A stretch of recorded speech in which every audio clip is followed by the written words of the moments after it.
Hello बच्चों, आज अपन ध्यान दे रहे हैं drawbacks of Rutherford model. Last हमने रदरफोर्ड के एटॉमिक मॉडल को समझा कि वो क्या क्या होता है। एक बार उसको थोड़ा सा रिवाइज करते हैं। रदरफोर्ड ने क्या कहा था कि सारा का सारा मास और सारा का सारा पॉजिटिव चार्ज जो होता है एटम का, वो एक एटम के सेंटर में एक बिल्कुल छोटी सी जगह के अंदर सेंटर्ड होता है, और उस छोटी सी जगह को हमने क्या बोला? न्यूक्लियस बोला। फिर रदरफोर्ड ने कैलकुलेशन की। वो कैलकुलेशन हमारे सिलेबस में न होने की वजह से हमने उसके बारे में बात नहीं की, तो हम उसके रिजल्ट की बात करते हैं कि एटम जो होता है उसकी साइज तो कितनी होती है? 10⁻⁻10 मीटर, जबकि जो न्यूक्लियस होता है उसकी साइज क्या होती है? 10⁻⁻15 मीटर। यहाँ पर जो है वो एक सिली मिस्टेक भी हुई थी अपना से। बोलते वक्त तो मैंने यही बोला था कि एटम की साइज 10⁻⁻10 के ऑर्डर में है, जबकि न्यूक्लियस की जो रेडियस है वो 10⁻⁻15 है। पर जब हमने लिखा था उसको तो उसके अंदर दोनों को सेम लिख दिया गया है, तो उसको आप करेक्ट करेंगे। एटम की जो है उसके अंदर वीडियो में हमने क्या लिखे थे? 10⁻⁻15, जबकि है कितना? 10⁻⁻10। एक सिली मिस्टेक थी जिसको आप एक करेक्ट कर लेंगे। और जो न्यूक्लियस की साइज है वो कितनी है? 10⁻⁻15। ये आपका सेकंड पॉइंट है रदरफोर्ड के एटॉमिक मॉडल का, उसके अंदर आप इसको करेक्ट करेंगे। ठीक है, अब देखते हैं। रदरफोर्ड ने मॉडल बता दिया। हाँ, और तीसरा पॉइंट ये था कि जो इलेक्ट्रॉन्स होते हैं वो न्यूक्लियस से दूर जो है वो रिवॉल्व कर रहे होते हैं सर्कुलर ऑर्बिट में कहीं भी। ये ध्यान रहे, रदरफोर्ड के मॉडल में ये नहीं बताया गया था कि ऑर्बिट कहाँ है। उसके अकॉर्डिंग इलेक्ट्रॉन कहीं भी रिवॉल्व कर सकते हैं। तो यहां से जो है वो एक ड्रॉबैक भी निकल के आता है सामने, वो भी देखते हैं क्या। चलो, ड्रॉबैक्स ऑफ रदरफोर्ड मॉडल लिखेंगे बाद में, पहले समझ लेते हैं कि वो 2-3 जो ड्रॉबैक है वो क्या है। पहला देखो, पहला जो ड्रॉबैक था वो था stability of atom. Rutherford atom की स्टेबिलिटी को नहीं समझा पाया था। क्यों नहीं समझा पाया वो देखते हैं। उसके लिए थोड़ा सा अपने को फर्स्ट चैप्टर के बेसिक में चलना होगा। अभी हमने फर्स्ट चैप्टर किया नहीं है, और उसका कुछ पोर्शन इस चैप्टर में यूज होता है, तो मैं एक बार वो पढ़ा देता हूं, उसके बाद में देखते हैं कि क्या करते हैं अपन। देखो, हमारे पास जो है वो चार्ज है 3 टाइप के हैं अकॉर्डिंग टू स्टेशनरी और मोशन के लिए। देखना कैसे कि मेरे पास एक चार्ज है, पॉजिटिव चार्ज। कोई भी चीज है, एक पार्टिकल है जो चार्ज है, वो पॉजिटिव चार्ज। अगर कोई पॉजिटिव चार्ज या नेगेटिव चार्ज, व्हाटएवर, ये कोई भी हो सकता है, सबके लिए वैलिड है, एक जैसे। पढ़ाते वक्त क्या है कि अपन पॉजिटिव चार्ज से पढ़ता है, ठीक है। तो ये एक चार्ज है, अगर ये रेस्ट पोजीशन में है, ये रुका हुआ है, तो इसके चारों ओर क्या होता है? तो वो होता है इलेक्ट्रिक फील्ड। ध्यान देंगे, फर्स्ट पॉइंट, रेस्ट पोजीशन का अगर कोई चार्ज है तो उसके चारों ओर जो होता है वो इलेक्ट्रिक फील्ड होता है, इलेक्ट्रिक फील्ड। पर अगर वही चार्ज मोशन में है, सेकेंड पॉइंट, चार्ज चल रहा है, किसमें है भाई? मोशन में। अब मोशन भी 2 टाइप से होता है, एक होता है एक्सेलरेटेड, एक होता है नॉन एक्सेलरेटेड। या सिंपल कहें, एक ऐसा मोशन जिसकी वेलोसिटी कांस्टेंट है, जिसकी वेलोसिटी बदलती नहीं है, उसको नॉन एक्सेलरेटेड बोलते हैं, क्योंकि उसका एक्सेलरेशन 0 होगा। Change in velocity, rate of change in velocity is called acceleration. तो अगर वेलोसिटी कांस्टेंट है और वो वेलोसिटी चेंज हो ही नहीं रही है, तो फिर एक्सेलरेशन कितना? 0, क्योंकि चेंज इन वेलोसिटी एक्सेलरेशन होता है, तो चेंज हो ही नहीं रहा। ठीक है। दूसरी बात, अगर ऐसा है मेरे पास, मोशन में है पर उसकी वेलोसिटी क्या है? कांस्टेंट, बदल नहीं रही। मतलब मैं कह रहा हूं उसका एक्सेलरेशन कितना है? 0। अगर उसका एक्सेलरेशन 0 है या वेलोसिटी कांस्टेंट है, दोनों में से कोई बात बोलिए, ऐसे चार्ज क्या प्रोड्यूस करते हैं? ऐसे चार्ज जो होते हैं वो इलेक्ट्रिक फील्ड और मैग्नेटिक फील्ड दोनों को जनरेट करते हैं। और ये बोर्ड में भी 1 नंबर का क्वेश्चन आ रखा है कि एक मोशन में चार्ज है वो कौन कौन से फील्ड जनरेट करता है? इलेक्ट्रिक फील्ड भी करता है और मैग्नेटिक फील्ड भी करता है। आसानी से समझा तो हम ये 10th में पढ़ चुके हैं। 10th में हमने क्या पढ़ा था? याद करो, ऑरस्टेड का एक्सपेरिमेंट के जब करंट फ्लो होती है तो उसके चारों ओर क्या होता है? मैग्नेटिक फील्ड जनरेट होता है। हमने उसके रिजल्ट में पढ़ा था कि वो कंपास को रखता है, एक वायर होता है जिसमें करंट फ्लो नहीं हो रही है, उसके पास में जब वो कंपास को रखता है तो कंपास डिफ्लेक्ट नहीं होता। पर जब चार्ज चल रहा होता है, करंट फ्लो हो रही होती है वायर में, जब उसके पास वो कंपास को रखता है तो कंपास डिफ्लेक्ट हो जाता है। मतलब जब चार्ज मोशन में होता है तो कौन सा फील्ड जनरेट करता है? वो मैग्नेटिक फील्ड जनरेट करता है। और हर चार्ज के चारों ओर इलेक्ट्रिक फील्ड तो हमेशा ही होता है। जैसे कि ये चार्ज रेस्ट में तो इलेक्ट्रिक फील्ड तो हो गई, अब ये चार्ज मोशन में तो इलेक्ट्रिक फील्ड तो है ही, पर मोशन में होने की वजह से एक फील्ड और जनरेट होता है और वो कौन सा है, मैग्नेटिक फील्ड। तो अगर कोई चार्ज मोशन में है तो उसके चारों ओर जो है वो इलेक्ट्रिक फील्ड और मैग्नेटिक फील्ड दोनों जनरेट होता है। अब इसका भी एक अगला टाइप, वही चार्ज जो है वो मोशन में है, पर इस बार उसकी वेलोसिटी कांस्टेंट नहीं है, तो एक्सेलरेशन जीरो तो नहीं होगा, वेलोसिटी कांस्टेंट नहीं, वेलोसिटी बार बार बदल रही है। एक ऐसा चार्ज जो चल रहा है और उसकी वेलोसिटी चेंज हो रही है, मतलब वो एक एक्सेलरेटेड है, उसमें एक्सेलरेशन है, पॉजिटिव नेगेटिव कुछ भी हो सकता है पर है। ऐसा चार्ज जिसके पास एक्सेलरेशन होता है वो क्या जनरेट करता है, वो भी इलेक्ट्रिक फील्ड और मैग्नेटिक फील्ड जनरेट करता है, तो वो ऑसिलेटिंग इलेक्ट्रिक फील्ड और मैग्नेटिक फील्ड जनरेट करता है। इलेक्ट्रिक फील्ड ऐसे ऑसिलेट करता है, ऐसे up down up down up down, magnetic field भी ऑसिलेट करता है, या सिंपल आप याद रखेंगे ये जनरेट करता है इलेक्ट्रोमैग्नेटिक रेडिएशन।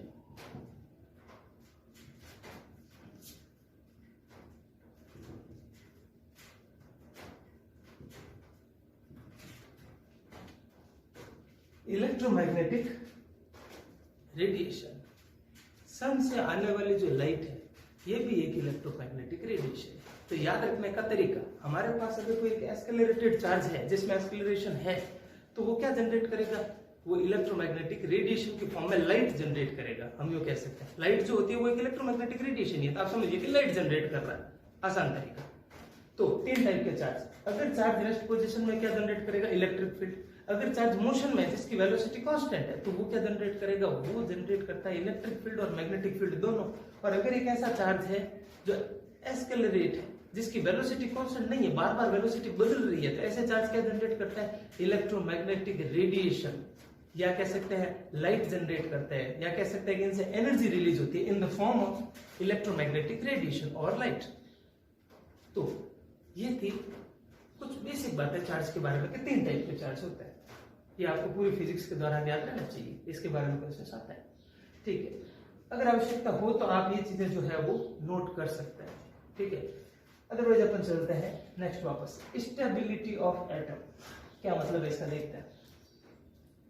हमारे पास एक एटम है, तो अकॉर्डिंग टू रदरफोर्ड ये हो गया न्यूक्लियस और ये हो गया उसका इलेक्ट्रॉन, चक्कर काटा और भी हो सकता है, एक बनाया हमने। एक चार्ज, एक नेगेटिव चार्ज, चार्ज कोई भी हो रूल सबके लिए सेम है। एक चार्ज जो है वो चक्कर काट रहा है इसके चारों ओर, ठीक है। अगर वो चक्कर काट रहा है तो वो इन तीनों में से कौन सा चार्ज है, फर्स्ट क्या वो रेस्ट में है, नहीं है, सीधी सी बात। सेकंड क्या वो मोशन में है, इन दोनों में से कोई भी हो सकता है। पर इन दोनों में से ये कौन सा है, क्या इसकी वेलोसिटी कांस्टेंट है और क्या इसकी नहीं है। सिंपल सी बात, पहले देखते हैं क्या इसकी वेलोसिटी कांस्टेंट है, ठीक है भाई। इलेक्ट्रॉन यहां था तो डायरेक्शन क्या थी वेलोसिटी की, ये थी वेलोसिटी की डायरेक्शन, उधर जा रहा था। फिर इलेक्ट्रॉन आगे आया, यहां आ गया, अब डायरेक्शन क्या है, टेंजेंट बनाओ, ये है डायरेक्शन। फिर इलेक्ट्रॉन आगे आया, यहां आ गया, अब डायरेक्शन ये है। क्या वेलोसिटी की डायरेक्शन तीनों पॉइंट पे सेम है, नहीं। अब ध्यान रहे, स्पीड सेम कह सकते हो, मैं कह सकता हूं कि इसकी स्पीड 50 है, यहां भी स्पीड 50 है, यहां भी स्पीड 50 है, स्पीड 50 है, न कि वेलोसिटी 50 है। वेलोसिटी क्या है, एक वेक्टर क्वांटिटी, स्पीड स्केलर है। जब आप स्पीड की बात कर रहे हो तो खाली इतना बता सकते हो, हाँ इसकी यहाँ पर स्पीड 50 है, यहाँ पे 50 है, यहाँ पे 50 है, कोई दिक्कत नहीं। पर जब आप वेलोसिटी की बात करते हो तो यहाँ स्पीड 50 और डायरेक्शन इधर है, डायरेक्शन बतानी पड़ती है, वेलोसिटी वेक्टर क्वांटिटी है। फिर अब यहाँ पर हाँ अब 50 है स्पीड, पर डायरेक्शन जो है वो इधर, अब डायरेक्शन इधर है, मतलब डायरेक्शन बार बार बदल रही है, तो मैं कह सकता हूँ कि वेलोसिटी बदल रही है बार बार। और अगर वेलोसिटी बदल रही है मतलब वेलोसिटी कांस्टेंट नहीं है, कौन सा वाला हुआ, velocity not equal to constant, ये वाला हुआ, ये नहीं है। तीसरा वाला चार्ज क्या करता है, एक एस्केलरेटेड चार्ज क्या करता है, एक एस्केलरेटेड चार्ज हमेशा इलेक्ट्रोमैग्नेटिक रेडिएशन एमिट करता है, उससे कह सकते हैं लाइट निकलती है, एनर्जी की फॉर्म में लाइट निकलती है। तो एक बात तो समझ में आ गई कि ये इलेक्ट्रॉन जो सर्कुलर मोशन में है, तो सर्कुलर मोशन तो हमेशा ही एस्केलरेटेड मोशन ही होता है। अगर कोई सर्कुलर मोशन है तो उसकी डायरेक्शन तो हमेशा ही बदलेगी, यहाँ डायरेक्शन अलग होगी, अलग होगी, अलग होगी, मतलब सर्कुलर मोशन तो हमेशा ही एस्केलरेटेड मोशन होता है। तो ये चार्ज एस्केलरेटेड चार्ज है और ये चार्ज क्या एमिट करना चाहिए, ये इलेक्ट्रोमैग्नेटिक रेडिएशन, लाइट को एमिट करना चाहिए। मतलब अगर ये इसको एमिट करेगा तो इसकी खुद की एनर्जी क्या हो जाएगी, कम। ये 100 जूल की एनर्जी से ऐसे घूम रहा था, इसने अपने अंदर से 5 जूल की एनर्जी को एमिट कर दिया रेडिएशन की फॉर्म में। अब खुद की एनर्जी कितनी, 95। ये और घुमा, इसने और 5 जूल की एनर्जी को एमिट कर दिया, अब इसकी कितनी, 90। धीरे धीरे इसकी एनर्जी जो है वो लूज होती चली जाएगी, कम होती चली जाएगी। और अगर एनर्जी कम हुई, धीरे धीरे इसकी स्पीड भी कम होती चली जाएगी, धीरे धीरे इसकी रेडियस भी स्मॉल होती चली जाएगी, धीरे धीरे इसकी एनर्जी लूज होगी, धीरे धीरे इसकी स्पीड और रेडियस कम होते होते होते होते होते होते चला जाएगा। एक टाइम पे एनर्जी जीरो ही हो जाएगी, ये न्यूक्लियस के अंदर ही गिर जाएगा, एटम ही खत्म हो जाएगा। ठीक है, एटम ही नहीं है अब तो बस हम किसको पढ़ रहे हैं।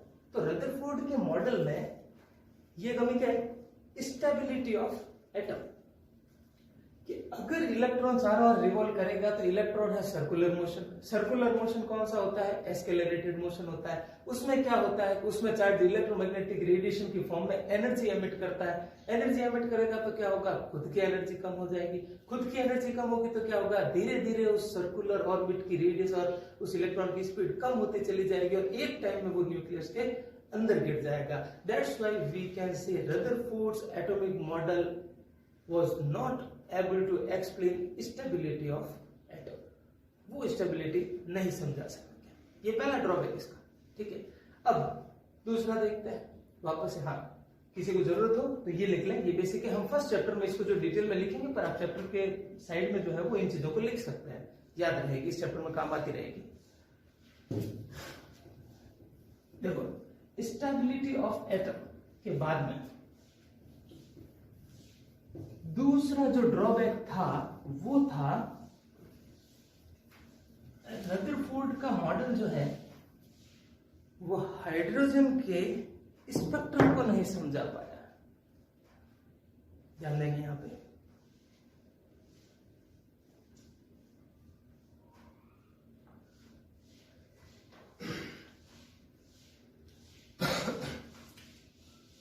देखिए जो है वो स्पेक्ट्रम को नहीं समझा पाया। थोड़ा ध्यान देते हैं स्पेक्ट्रम के ऊपर। पहले क्या है स्पेक्ट्रम?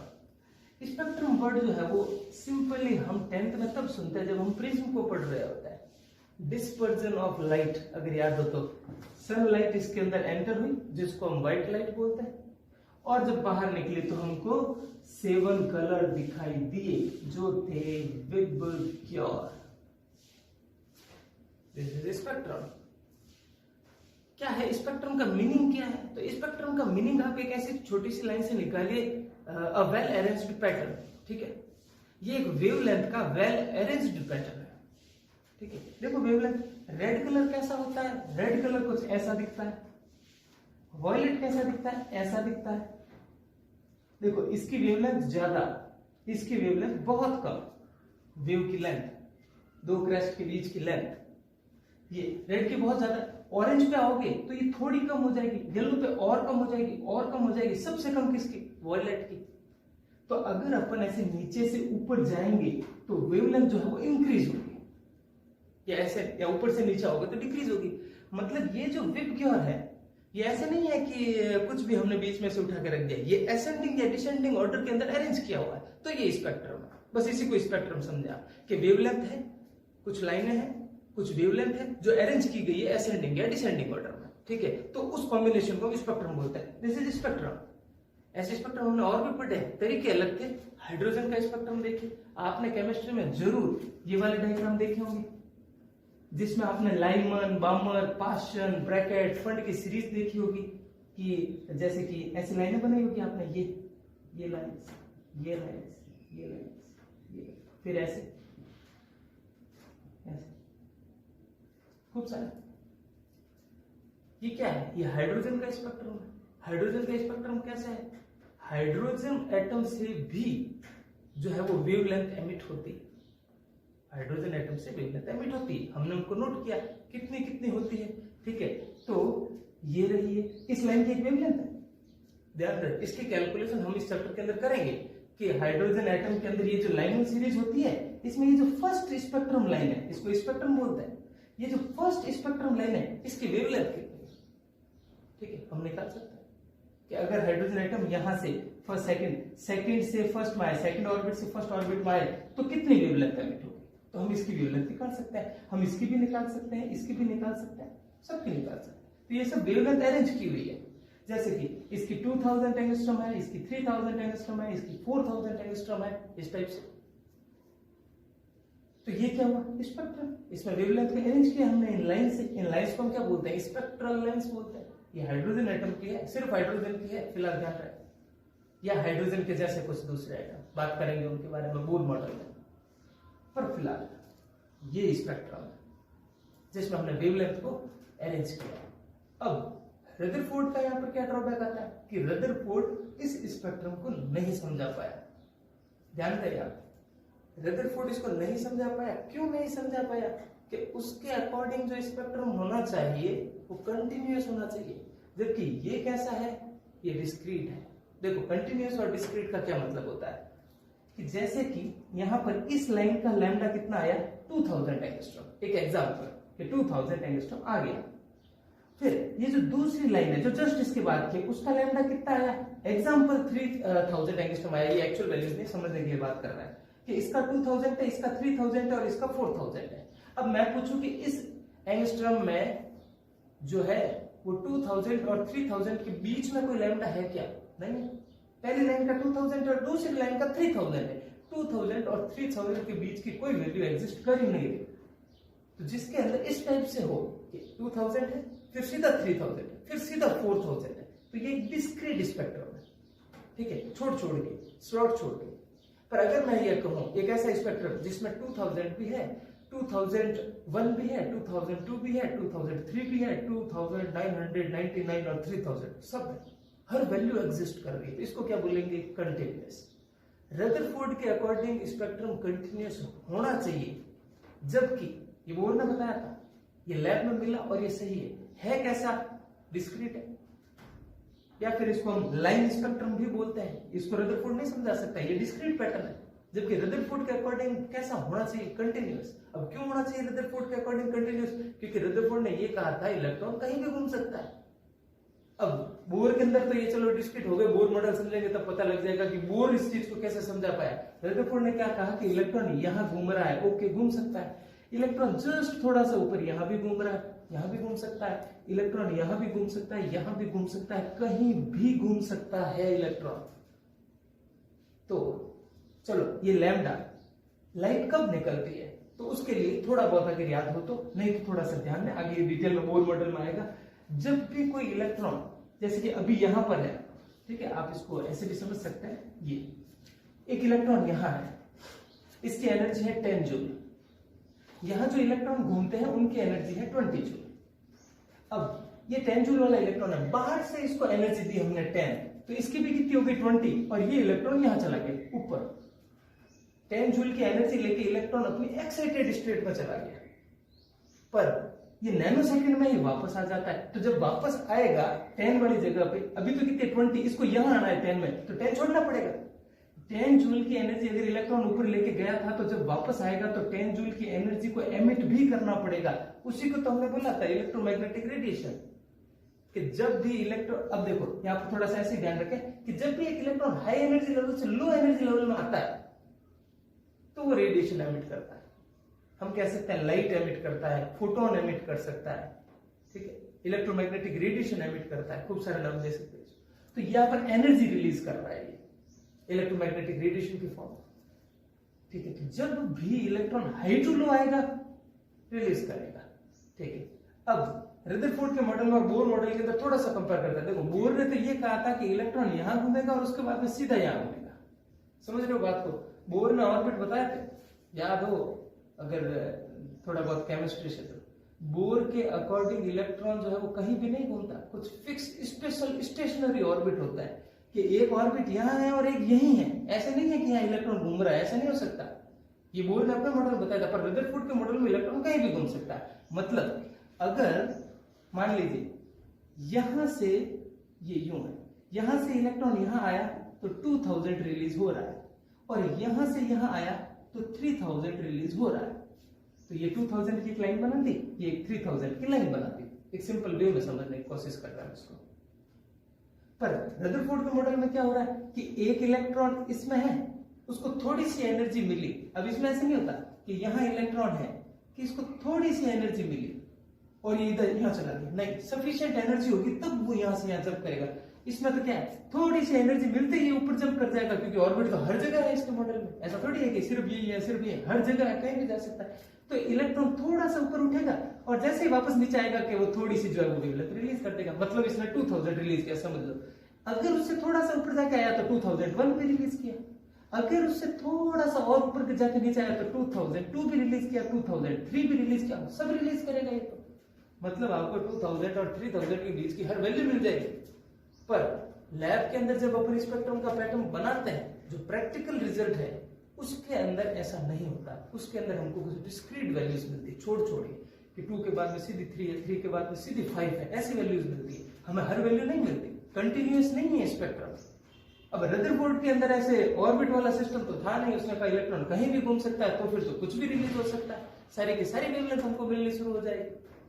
तो इस टाइप से रदरफोर्ड का जो मॉडल था, हाइड्रोजन के इस लाइन स्पेक्ट्रम को नहीं समझा पाया, उसके अकॉर्डिंग स्पेक्ट्रम कंटिन्यूअस होना चाहिए था, पर लैब में ऐसा नहीं होता है। ये होगी दो बातें। तीसरी बात, अगर मैं लैब में इस स्पेक्ट्रल लाइंस के ऊपर, लैब में ये दिखाई देती है, मतलब सारी दिखाई नहीं देती, ये जो बामर सीरीज होती है ना, ये विजिबल होती है, आंखों से दिखाई देती है, लाइनमैन, बामर, पास्टन, ब्रैकेटफोर्ड, इसके अंदर याद रखना बामर सीरीज विजिबल होती है, डायरेक्ट दिखती है। अगर हम ये करें कि इस स्पेक्ट्रम पे, जहां पर भी स्पेक्ट्रोमीटर पे हमने इसको बनाया, लैब में मिला, वहां अगर मैं इन स्पेक्ट्रल लाइंस के ऊपर इलेक्ट्रिक फील्ड या मैग्नेटिक फील्ड लगाऊं, तो दोनों ही केस में ये लाइंस स्प्लिट हो जाती है, टूट जाती है, साइड में हो जाती है, स्प्लिट हो जाती है। क्यों हो जाती है? रदरफोर्ड के मॉडल में इसकी कोई एक्सप्लेनेशन नहीं थी। ध्यान रहे, आगे बोर मॉडल पढ़ेंगे उसमें भी है ये कमी, ये बोर भी नहीं समझा पाता कि लाइंस स्प्लिट क्यों हो जाती है। हाँ, इनको दूसरे नाम से भी जानते हैं अपन, जीमान इफेक्ट और स्टार्क इफेक्ट, केमिस्ट्री में अगर पढ़ा होता, नहीं तो अपने इसमें सिर्फ याद रखना एक ड्रॉबैक है, ठीक है, कि ये इन इफेक्ट्स को जो है वो एक्सप्लेन नहीं कर पाया। या सिंपली अपन कहेंगे कि in the presence of electric field line, in the presence of electric field and magnetic field both, these lines get split, and Rutherford model cannot explain this phenomenon. ध्यान रखना है आपको कि इलेक्ट्रिक फील्ड और magnetic field की presence में ऐसा क्यों होता है, इसका जवाब ये नहीं दे पाया था। तो ये 3 ड्रॉबैक्स। अब इन तीनों ड्रॉबैक्स को जो है वो मैं यहाँ पर बोर्ड पे लिख दूंगा, जो आप अच्छे से देख के जो है वो रिटर्न वर्क कर लेंगे। उसके बाद में अपन अगला टॉपिक देखते हैं।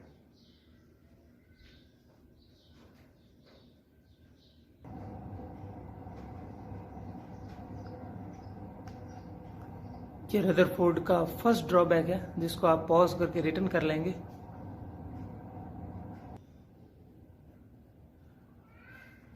अब सेकंड ड्रॉबैक है, जिसके अंदर हमने बताया कि रदरफोर्ड का मॉडल जो है वो लाइन स्पेक्ट्रम को जो है वो नहीं बता पाया था। और तीसरे में हमने वही लिखा है कि ये जो स्पेक्ट्रल लाइंस होती है, हमने कहा था आंखों से दिखती है, ठीक है, इनके ऊपर जब इलेक्ट्रिक फील्ड और मैग्नेटिक फील्ड अपन अप्लाई करते हैं तो ये जो है वो लाइंस स्प्लिट हो जाती है, ठीक है। तो क्यों हो जाती है वो इनको एक्सप्लेन नहीं कर पाए थे। और फोर्थ जो अभी तक नहीं बताया था, ठीक है ना, वो लिख दिया गया है, आप इसको रिटर्न कर लेंगे कि ये जो स्पेक्ट्रल लाइन होती है, इनकी इंटेंसिटी के बारे में भी रदरफोर्ड मॉडल के अंदर कोई बात नहीं हुई, क्योंकि ये जो लाइंस हमको दिखती है, इन सब की इंटेंसिटी एक जैसी नहीं होती है, एक जैसी ब्राइट नहीं होती है, कोई ज्यादा ब्राइट होती है, कोई कम ब्राइट होती है। पर इसके लिए इस मॉडल में कोई फॉर्मूला डायरेक्ट नहीं था। और ये कि ये चीज बोर मॉडल में भी थी, बोर मॉडल में भी जो है वो इन लाइंस की इंटेंसिटी के बारे में कोई बात नहीं हुई थी, इसलिए ये कॉमन है, दोनों का ही ड्रॉबैक्स था। तो यहाँ पर रदरफोर्ड मॉडल जो है वो खत्म होता है और इसके बाद में अपन शुरू करेंगे बोर का मॉडल।